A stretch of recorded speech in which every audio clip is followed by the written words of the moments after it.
अभी घर बदला है और जैसे ही घर बदला है आपने बदलते ही साथ रोग अशुभ घटनाएं होने लगी है? ऐसा हुआ है क्या या ऐसा हो रहा है? इस वीडियो में आप जानेंगे कि क्या ज्योतिषीय कारण होते हैं जब आप घर बदलते हैं तो क्या क्या चीज़ें परिवर्तन करती हैं और किस प्रकार से प्रत्येक जीव पे उसका परिणाम होता है, घर के प्रत्येक व्यक्ति पे उसका कैसा परिणाम होता है। केवल घर बदल देने से घर में एक्सट्रीम लेवल की विपरीत घटनाएं जैसे मृत्यु होना या एक्सीडेंट्स होना, मेंटल डिप्रेशन में जाना या लड़ाई झगड़े होना, घर में कलह होना या इसी प्रकार की बहुत सारी नेगेटिव घटनाएं होना ये संभव नहीं है। सबसे पहले तो याद रखिएगा, क्योंकि प्रत्येक व्यक्ति के जीवन में उसकी खुद की पत्रिका, उसके होने वाले गोचर, उसकी चल रही दशा अंतरदशा, उसी के साथ साथ उसके जीवन में जब उसने जन्म लिया है उसके साथ आए हुए दोष, शाप, उसका प्रारब्ध, ये सभी घटनाएं ना इंग्रेडिएंट्स की तरह काम करती है उस घटना को घटित होने के लिए। कोई विपरीत घटना जब भी घटित होती है तो वैसा घटनाक्रम, वैसा प्रारब्ध और वैसे गत जन्म के कर्म जब होते हैं तो वो निमित्त के रूप में वो घटना घटित होती है। तो क्या घर बदल देने से ये सब चीज़ें हो सकती हैं? तो हो सकती हैं, परंतु केवल घर बदल देने से ऐसी चीज़ें हो रही हैं, वो घर ही सूट नहीं कर रहा है, ऐसा नहीं होता है। आपकी पत्रिका में भी वैसा गोचर, वैसे शाप का एक्टिवेशन होना, वैसे भोग का एक्टिवेशन होना, ये दोनों चीज़ें जब एकत्र आती हैं तब ऐसी घटनाएं घटित होती हैं। तो वास्तु जो है, घर जो है, वो निमित्त के रूप में काम करता है। मैं अगर आपको सिंपल शब्दों में कहूँ तो नियति की जो डिज़ाइनिंग है वो बहुत बड़ी पुख्ता है और नियति ने इस तरह से चीज़ें बुनी हुई हैं कि जब व्यक्ति का समय आता है ऐसी घटनाओं को भोगने का, तो हमारी बुद्धि भी वैसी ही चलती है कि उसी दिशा में हमें जाना है ताकि हम वो भोग पाएँ। Because idea is to make you suffer, idea is to go through that suffering, idea is to have that realization after that suffering, क्योंकि वही यात्रा नियति चाहती है कि हम तय करें। कभी कभी हम उस यात्रा का जुगाड़ लगा लेते हैं या कोई रेमेडीज़ कर लेते हैं और जो दृढ़ अदृढ़ कर्म मैंने बताया था, है ना, पिछले वीडियोज़ में, वो हम यहाँ पे अप्लाई कर देते हैं। तो ऐसा तभी संभव है जब वह घर की कोई नेगेटिव हिस्ट्री रही है, जिस भी घर में आप जा रहे हैं, है ना।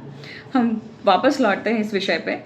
जैसे उस घर में किसी ने अगर आत्महत्या की है, मान लीजिए किसी का मर्डर हुआ है, कोई मान लीजिए जो वो भूमि थी जहाँ पे वो घर बना हुआ है, वो भूमि अगर शमशान घाट पे बनी हुई है, अब 100 साल पहले, 200 साल पहले उस ज़मीन पे क्या था?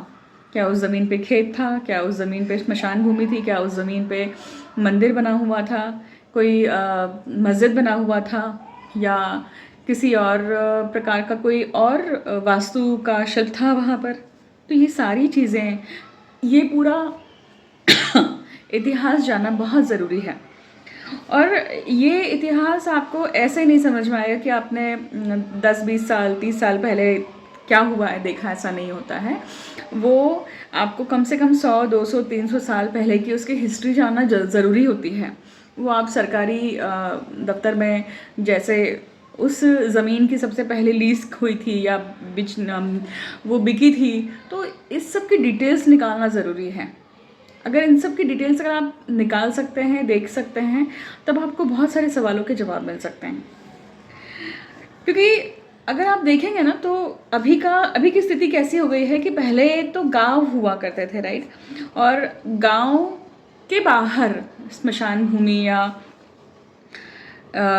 ये सब चीज़ें हुआ करती थी। बट जैसे जैसे आबादी बढ़ती गई है और शहर ज़्यादा पनपने लगे हैं, शहर ज़्यादा डेवलप हुए हैं, तो उसके कारण जो सुनसान जगह होती थी ना, जहाँ पे शमशान हुआ करते थे या इस प्रकार की वास्तु हुआ करती थी, अब वो शहरों के बीच में हो गई है, सोसाइटीज़ के बीच में हो गई है। उसके आसपास मंदिर बन गए हैं, उसके आसपास बड़े बड़े टावर्स बन गए हैं। तो ये स्थितियाँ पनप गई हैं। क्या इसका इम्पैक्ट हुआ है? आपको लगता है कि क्या इसका इम्पैक्ट आसपास की वास्तु पर होता होगा? क्या विचार हैं आपके? वीडियो के कमेंट सेक्शन पे ज़रूर बताइएगा, क्योंकि आपकी जिस प्रकार से इसके ऊपर उत्सुकता आएगी या आपके विचार आएंगे, जितने सीरियसली आप अपने अनुभव अपने शेयर करेंगे, उतना ही सीरियसली मैं इसके दूसरे पार्ट्स बनाऊंगी, राइट? अब आगे बढ़ते हैं। देखिए, शमशान जो थे वो बाहर हुआ करते थे। अब ऐसा है कि मनुष्य ने ही ऐसे स्थानों का अतिक्रमण कर लिया है, राइट? इसलिए क्या हो गया है कि शमशान ही बीच में मिल जाता है हमें, शहरों के या सोसाइटीज़ के बीच में, राइट? इसका नॉर्मल अगर रीज़न देखें तो वो अफोर्डेबल भी नहीं रहा है लोगों को कि एकदम उसके बीच शहर में या बीच मार्केट में घर लेना या वहाँ पे रहना हर एक व्यक्ति के लिए पॉसिबल नहीं है। मकान होना ही बहुत लोगों के लिए पॉसिबल नहीं है। मकान होना या अपना खुद का घर होना, ये सबसे बड़ा बहुत स्ट्रॉन्ग इमोशनल कनेक्ट होता है बहुत लोगों के जीवन में कि मेरा खुद का अपना घर हो, जहाँ पे मैं अपने घर में वास कर सकूँ। एक इमोशनल कनेक्ट है वो, जैसे माता का जैसे कनेक्ट होता है, वैसे ही मातृभूमि का कनेक्ट होता है। तो अगर हम पत्रिका के अनुसार अगर बात करें तो व्यक्ति की दशा अंतर्दशा, पत्रिका में अंकित जो शाप दोष हैं, फिर ये शाप दोष ना जातक को बाध्य करते हैं कि ऐसा बदलाव घटित हो उसके जीवन में, उसकी विचारधारा वैसी बदले और वो उस दिशा में जाएं, राइट? अब अगर आप मैं पूरा तो ये सब कहना इम्पॉसिबल है इस वीडियो में, परंतु थोड़े से आपको कुछ योग बताती हूँ जो बहुत बार देखने में आते हैं जब जातक मेरे पास पत्रिका लेकर आते हैं। और जब मैं उनसे पूछती हूँ कि लेटेस्ट क्या क्या चेंजेस हुए हैं, तो जब वो बताते हैं कि घर बदला है, मान लीजिए इस रेंटेड हाउस से दूसरे रेंटेड हाउस में गए हैं, अपने मकान में गए हैं, तो कुछ सटल चीज़ें नज़र आती हैं और कुछ सटल योग नज़र आते हैं, कुछ कॉम्बिनेशन नज़र आते हैं जो आप सभी के साथ में शेयर करने वाली हूँ मैं। अब जैसे ये बहुत प्राइमा फेसी लेवल के हैं, याद रखिएगा। ये विषय बहुत विस्तृत है, राइट? इसके ऊपर काफ़ी गहराई में चर्चा की जा सकती है, काफ़ी गहराई में केस स्टडीज़ के ऊपर बात की जा सकती है, बट हम सब शुरुआत कर रहे हैं इस वीडियो में। अब सूर्य शनि जैसे समय सप्तक जब होते हैं तो एक कंपल्शन होता है किसी चीज़ को करने का। कंपल्शन होता है कि ये घर छोड़ो, अपना घर बनाओ, अपने पिता का घर छोड़ो और अपने घर की तरफ जाओ। एक कंपल्शन होता है, देखिए, राइट? मंगल की दृष्टि जैसे मान लीजिए तीसरे स्थान पे होती है, क्योंकि तीसरा स्थान आपके चतुर्थ स्थान से क्या है, व्यय स्थान है, और चतुर्थ मतलब वास्तु है और वास्तु का बदलाव, वास्तु का व्यय, राइट? तो यहाँ पे भी वो दूषितता आ जाती है, जबकि मंगल भौम कारक है, राइट? तो भूमि के कारण होने के बावजूद भी वो ऐसा कर्म तब करते हैं जब वो दूषित अवस्था में होते हैं, नीच का मंगल हो मान लीजिए। क्योंकि समझिएगा, जिस भी पत्रिका में वास्तु शाप है, जिस भी पत्रिका में प्रॉपर्टी से लेकर पैतृक संपत्ति को लेकर अगर शाप है, वो कैसे फलीभूत होंगे? उनकी पत्रिका में मंगल का नीच का होना या मंगल की स्थिति बिगड़ी होना ज़रूरी है ना। उसके बिना वो शाप फलित कैसे होगा? शाप को फलित होने के लिए भी तो वैसे योग आने चाहिए ना। आगे बढ़ते हैं। तो पत्रिका में वास्तु स्थान भी दूषित होना चाहिए, मतलब चौथा स्थान दूषित होना चाहिए, पिशाच या चांडाल योग होना चाहिए, उसका कुछ न कुछ कर्म बंधन होना चाहिए। और जब वास्तु घर या घर सौख्य ये इससे संबंधित हमें दूषित दृष्टिपात भी नज़र आता है, तो भी ऐसा होता है। चतुर्थेश का पीड़ित होना, या जब ऊपरी बाधा के लिए व्यक्ति प्रोन हो जाता है, वल्नरेबल हो जाता है। वल्नरेबल कब होता है? नीच का राहु हो पत्रिका में, चंद्र राहु का योग हो, राइट? मतलब वृश्चिक राशि के चंद्र राहु का योग हो, तो ये घटना घटित होती है। अष्टम भाव में हो तो भी होता है। बहुत वल्नरेबल होते हैं, उन्हें वो सब चीज़ें दिखाई देती हैं जो शायद नॉर्मल इंसान को दिखाई ना दे। और सिर्फ दिखाई नहीं देना, आवाज़ें सुनाई आना, वो वाइब्रेशंस कैच करना, और जिसका साधनात्मक बल या जिसके सप्त शरीर जो हैं वो अगर उतने स्ट्रांग नहीं हैं, तो वो इस एनर्जी को सहन नहीं कर सकता है, वो इस एनर्जी को पूरी तरह से हैंडल नहीं कर सकता है और फिर वहाँ पे प्रताड़ना शुरू हो जाती है उस बॉडी की तरफ। अब जैसे देखिए कि बुद्धि से संबंधित जब कोई किसी ने व्यक्ति ने दुष्ट कार्य किया है, राइट, और वो भी प्रॉपर्टी मैटर को लेकर, मतलब बुद्धि से किसी की प्रॉपर्टी चुराई है, बुद्धि से मतलब सामने वाले को धोखा दिया है और प्रॉपर्टी अपनी बनाई है, ऐसे योग जब आते हैं, मतलब ऐसा प्रारब्ध जब आता है, तभी व्यक्ति के जीवन में दूषित प्रॉपर्टी की तरफ जाना या ऐसा उसके कर्म बंधन में आना संभव है, राइट। फिर जैसे भौमकारक मंगल है, उससे संबंधित जो मैंने आपको शाप और दोष बताए हैं वो, राइट। अब गत जन्म में किया हुआ दूषित तांत्रिक कर्म बंधन जो होता है ना, मतलब स्टार वॉर होता है, तंत्र का वॉर होता है, तंत्र युद्ध बोला जाता है उसे। तंत्र युद्ध क्या होता है, देखिए बिल्कुल शॉर्ट फॉर्म में समझते हैं।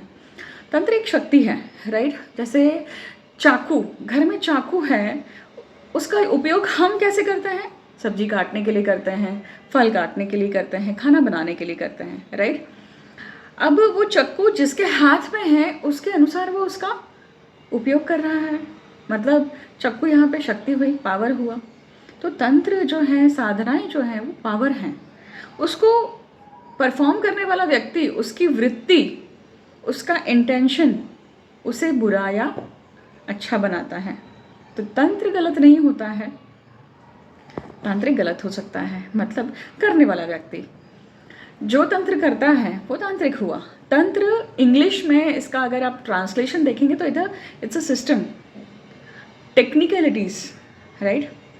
अब जब दूषित तांत्रिक कर्म बंधन होता है, अब दूषित तांत्रिक कर्म बंधन वो भी आपका मंगल की तरफ से या वास्तु से संबंधित जब होता है, चंद्रमा जब क्षीण तिथि में होता है या क्षीण बल होता है, ये कब होता है? देखिए कि जब चंद्रमा जो है वो अमावस्या की तरफ जाने वाला होगा ना, तो भी उसमें क्या होगा, बल कम हो जाएगा, उसमें नेगेटिविटी ज़्यादा आएगी।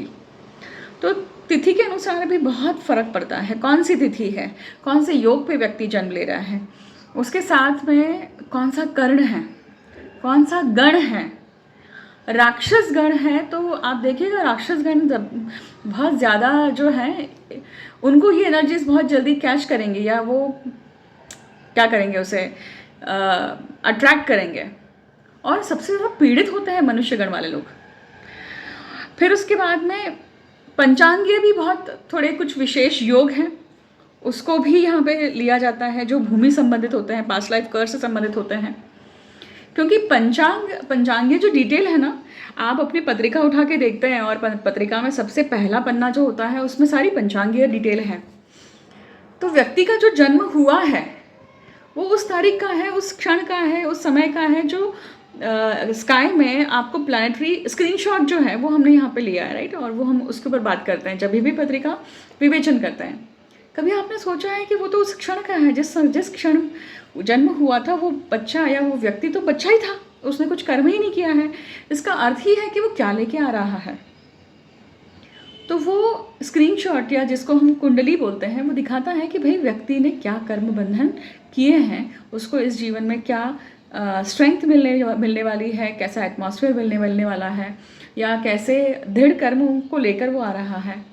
और पहला पन्ना जो है वो पंचांगीय डिटेल्स का दिखाता है कि जो आपके योग, जिस योग पे आपने जन्म लिया है, जिस तिथि पे आपने जन्म लिया है, जिस वार पे आपने जन्म लिया है, वो सब चीज़ें तय करती हैं कि जो गत जन्म का कर्म बंधन चला आ रहा है ना, इसके लिए योग्य समय है। किसी ने अगर बहुत पैशाचिक कर्म किया है तो वो मूल नक्षत्र पे जैसे जन्म के लिए आते हैं, राइट, या तीक्ष्ण नक्षत्र पे जन्म लेकर आते हैं, उसी प्रकार से शूल योग पे आना या फिर वज्र योग पे आना, बहुत सारे अलग अलग इंटरप्रिटेशन और संबंध है।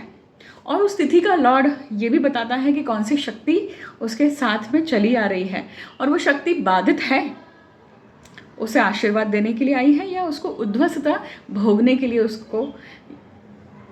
उसके साथ में आई है। तो मैं यहाँ पे इस वीडियो को विराम देती हूँ। जितना मैंने इस वीडियो में आप सभी के साथ में शेयर किया है, try to assimilate this knowledge. और नहीं समझ में आता तो गो बैक, एक बार में शायद ना समझ में आए, एक बार, दो बार, तीन बार सुनिए उसे अच्छे से। और एक चीज़ याद रखिएगा, जब आप अपने पत्रिका की डिटेल्स मुझे वीडियो के कमेंट सेक्शन में डालते हैं तो प्लीज़ मत डालिए। आप इसके बारे में डिटेल में अगर समझना चाहते हैं तो मैं कहूँगी कि प्रॉपर रीतसर पद्धति से आप मेरी कंसल्टेशन लीजिए और अपने कर्म बंधन को समझिए। मैं वो सलाह ज़्यादा दूंगी आपको, ना कि आप वीडियो के कमेंट सेक्शन में जब मुझे आधी अधूरी चीज़ पूछेंगे तो वो अर्थ का अनर्थ हो जाता है। तो प्लीज़ डोंट अब्यूज ज्योतिष, right. Thank you so much for listening me patiently. Information पसंद आती है तो लाइक, शेयर और सब्सक्राइब कीजिए, राइट। और इसके बारे में और अगर डिटेल में आप समझना चाहते हैं, जो चीज़ें आपको क्लिक होती है, किस चीज़ के ऊपर, किस टॉपिक पे आप सुनना चाहते हैं, आप वो ज़रूर मुझे कमेंट सेक्शन में लिख के बता सकते हैं और अपने अनुभव भी साझा कर सकते हैं। ओके, ठीक है, थैंक यू।